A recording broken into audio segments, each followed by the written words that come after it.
Hey everybody, welcome back to the Bourbon Note. I'm Greg. I'm Ben. And today we're drinking bourbon.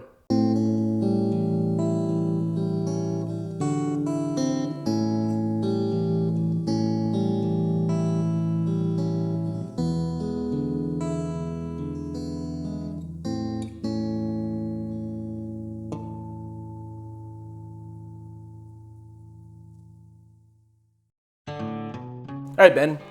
I know nothing about this, so bring it on in. Well, we've got a sample. Bam. This is from our friends Troy and Laura over at Baker Drinks. Thanks, guys. This is Frey Ranch Farm Strength Uncut, Batch 12, 121.76 proof. Huh, is that all? So, Frey Ranch is a brand that we don't get in Minnesota. So that's actually like close to Bobby, right?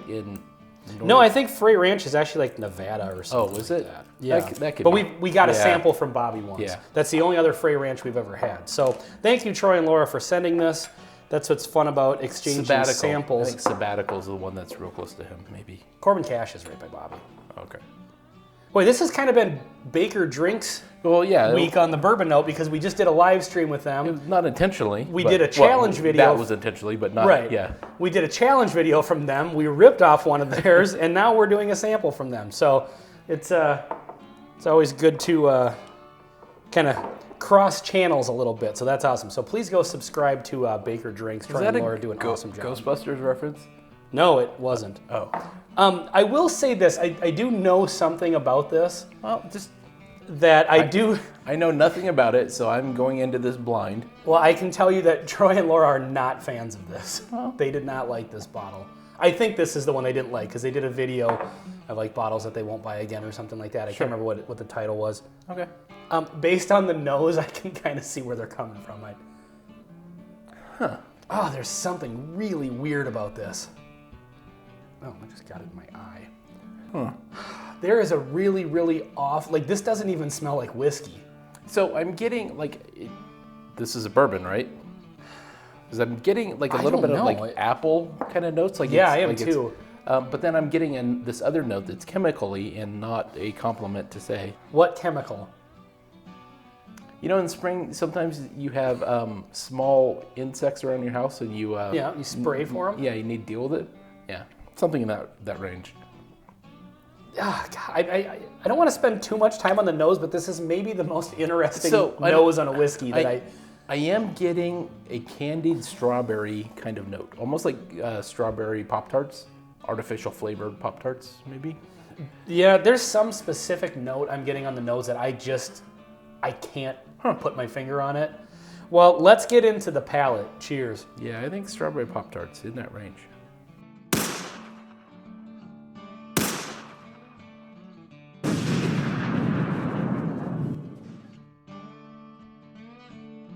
I will say this, it's better on the palate than it is on the nose.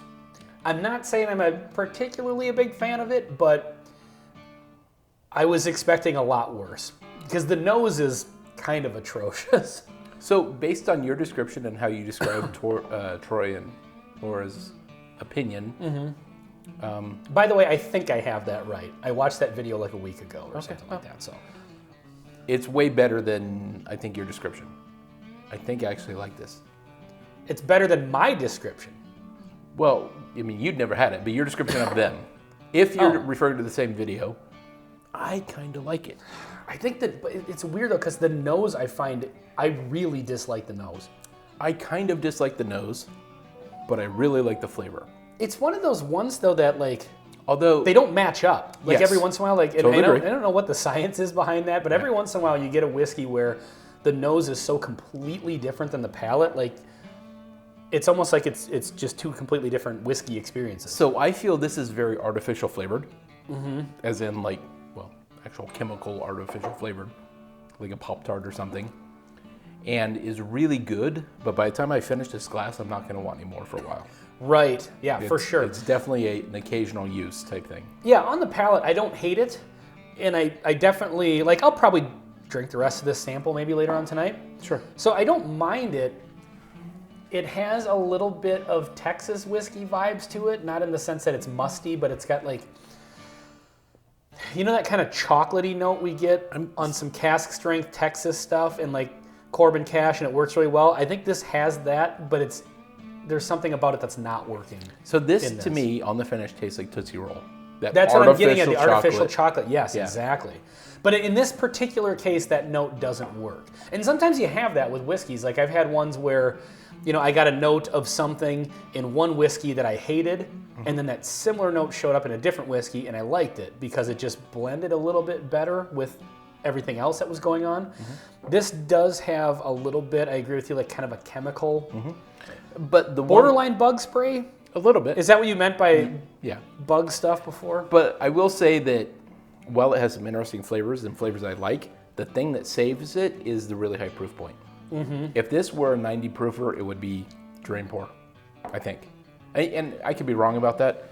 And I would like to also throw in here, we've had the other Frey Ranch that we did have, we really liked. Yes. So I know that there's a lot of Frey Ranch love out there in the whiskey tubes. Is there? Yeah, I think Frey Ranch is definitely they're a grain to glass, so they're doing their own thing. So you got to respect them for that, for sure.